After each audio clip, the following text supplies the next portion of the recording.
nível intermediário de regeneração, um nível intermediário de regeneração, essa com maior nível de regeneração, essa com melhor nível de regeneração, as amarelas intermediário e essas roxas, devido ao seu grau de antropização, muito improvável que haja alguma possibilidade de regeneração, pelo menos dessas espécies de mangues e regime. E as áreas rosas são as áreas que já também estão com urbanização consolidada. A partir daí a gente vai formando vários cenários, 5 cenários também.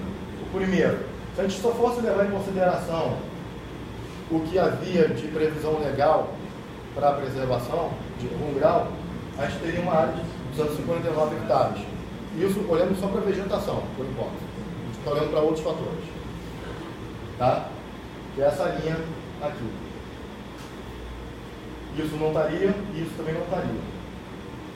Se a gente acrescentar aquelas áreas que têm algum grau de regeneração moderado até intermediário, a gente leva para 296 hectares. Essa área de preservação, de manejo. Aí, numa discussão com o Ministério Público Federal, até por conta da questão da ação civil pública lá na Justiça Federal, o Ministério Público também está construindo isso a 4 mãos, disse que não abria mão de considerar como área de preservação o espelho d'água original da lagoa, por mais que ele já não fosse mais aquele espelho d'água. Como o objetivo também é um TAC na Justiça, mesmo não fazendo sentido do ponto de vista da fitofisionomia, a gente acrescentou mais um cenário aqui levando em consideração essas áreas aterradas. Aumento de 296 para 300 hectares. Tá? Também, em outras rodadas de conversa com o Ministério Público Federal, eles exigiram que se aplicasse a APP de 1965 sobre o espelho d'água da Lagoa de Itaipu, que era 30 metros na época. Então, fazendo isso, a gente aumenta mais 30 centímetros, praticamente toda essa área aqui está dentro já do cenário anterior, aumentando aqui já é de urbanização consolidada, então não tem muito o que fazer, a gente começa a ter 312 hectares, aumenta mais 2 hectares. Em cima desse cenário, então, de fitofisionomia, de preservação também do que já foi lagoa um dia, e que foi aterrada, com essa APP lá antes da abertura do canal. Se a gente joga a linha da cota de cheia máxima, a gente vê que tem partes dentro já contempladas e partes fora, principalmente ali na região do Santo Antônio, que já está com uma urbanização bastante consolidada. Então a gente foi e incorporou toda essa linha de 1,30 também dentro do cenário anterior, aumentando para 307 hectares.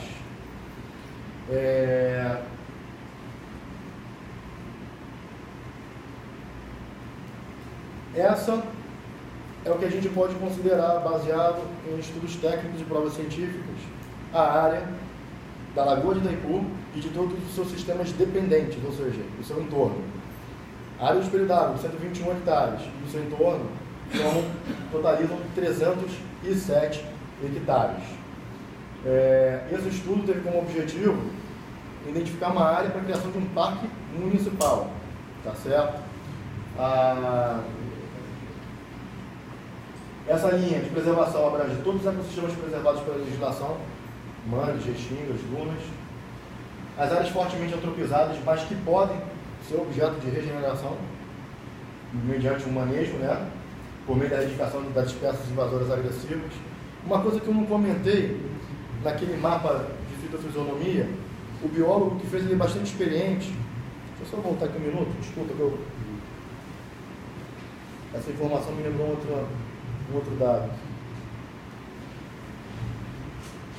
Quando ele terminou o resultado, isso foi feito em cima da análise de satélite. Depois houve uma visita a campo da equipe do biólogo para validação. E aí houve uma reclassificação de algumas áreas em função das espécies que foram encontradas em loco. No resultado final, que foi muito mais refinado do que o satélite havia gerado, ele gerou um comentário curioso. Ele é muito experiente, faz áreas extensas pelo país afora, ele disse que nunca havia feito um mapeamento tão fragmentado numa área tão pequena. Isso mostra que a natureza tem competição ali. As espécies estão competindo umas com as outras. Resultado de um processo de interferência que vem acontecendo ao longo dos últimos 40 anos. Esse ecossistema não está estabilizado, ela sofreu muitas mudanças. Então, o que ele diz é que, primeira ação tem que ser estabilizar esse ecossistema, até mesmo para poder planejar qual é o manejo a ser feito. Porque o manejo que a gente planeja hoje pode ser mudado daqui a 10 anos em função ou do assoreamento, ou da alteração de salinidade. Se a água fica mais doce, essas espécies de mangue morrem, começam a poluir, contaminar inclusive o espelho d'água. Então tem uma série de questões que tem que ser resolvidas até mesmo antes do plano de manejo. E por conta disso que o Axel já está contratando, está com a licitação correndo aí, para fazer todo o estudo do sistema lagunar,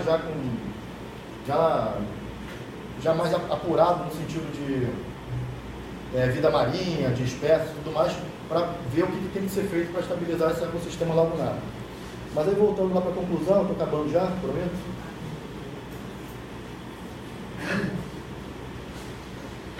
Então essa linha pega todos os ecossistemas já preservados, as áreas fortemente antropizadas, mas que podem ser regeneradas, as áreas aterradas durante o processo de ocupação urbana, inclusive aquelas que foram aterradas antes da abertura do canal, entre 77 e 79, e as áreas com risco de inundação em eventos hidrológicos e climáticos extremos. Se a gente tiver uma conjunção de fatores de uma tempestade perfeita, a cota de inundação máxima dela é de 1,30. De novo, aquela que o Legene também já falava. Aqueles 307 hectares abrangem tudo isso. Essa linha verde aqui, eu vou pedir desculpa quando eu tenho de atualizar, está diferente, é maior nossa linha hoje. Ela já imobiliza 5.200 imóveis registrados em cartório. Isso já é uma responsabilidade enorme que o município, ou seja, o povo do município, nós que moramos aqui, estamos assumindo. É um passivo de desapropriação que vai ser gerado por conta da instituição desse parque. Tá? Então, assim, a proposta original do MPF, que era de 287 milhões,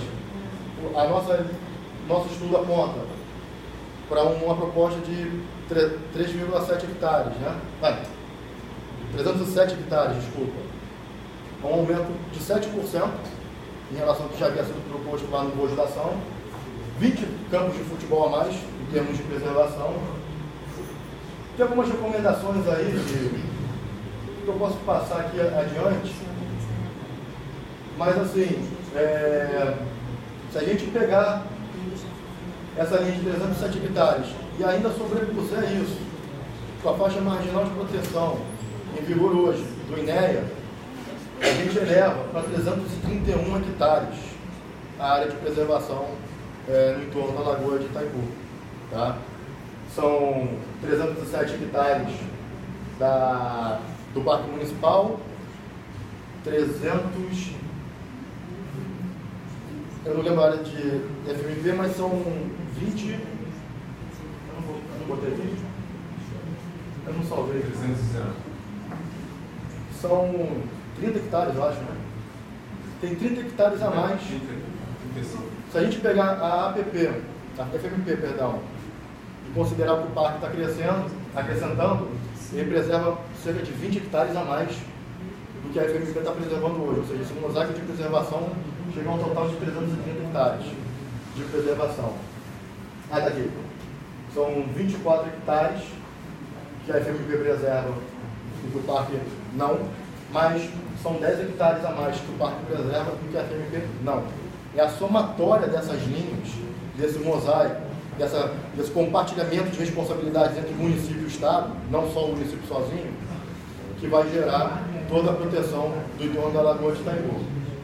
Bom, era isso, espero não ter sido prolongado e fico à disposição agora para...